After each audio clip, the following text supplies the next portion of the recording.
Rusty Wallace is not only a race driver, but he also is an airplane enthusiast. We've done stories on that in the past here on Inside NASCAR. Another airplane enthusiast is Jack Roush, who owns 3 cars in the NASCAR Winston Cup Series. Stephanie Boyd-Durner has his story about airplanes. There's no question that Jack Roush owns cars can fly on the racetrack. What you may not know, though, is that Jack Roush himself can fly faster than any of them. After a career spent building his racing operations into an empire, turns out Roush has an even greater passion for a different type of motorsport. He's an avid aviator, and his pride and joy is a fully restored World War II machine called the P-51 Mustang. When I bought the Mustang about 4 years ago, at that point I was not a pilot. I could fly that airplane, but I didn't have a piece of paper that said that, Jack, you could legally go fly an airplane without having another pilot on board.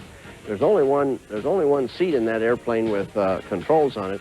I mean, if you're not a pilot, you can't fly that airplane. Well, that was not an option, so Roush took a speed course in flying. Meanwhile, his arsenal of airplanes was growing.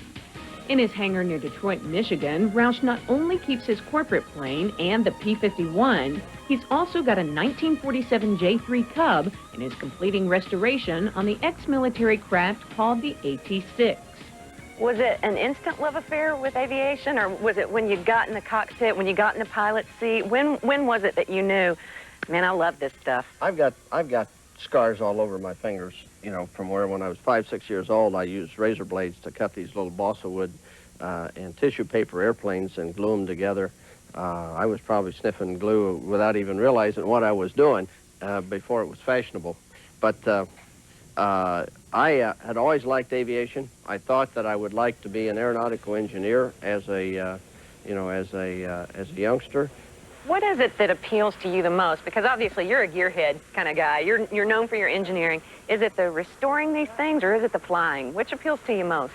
Well, you know, I like fixing things, and to be able to fix these old airplanes exactly the way they were and share history, part of the history that they were involved with not only the people that were there, but with people of my generation and people of the generation younger than me, has been really exciting, because we've been able to span that information and get the experience and the knowledge of what had happened in this era to 2 generations through the work.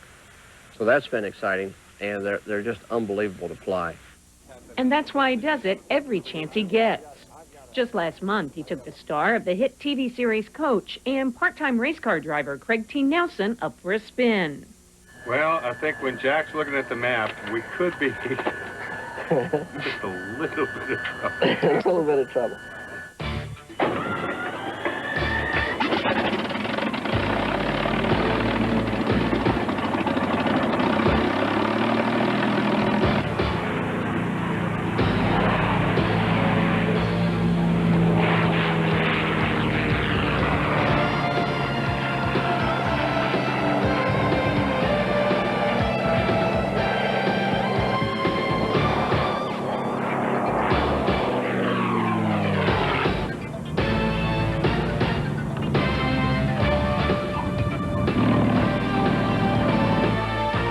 I gotta shake your hand.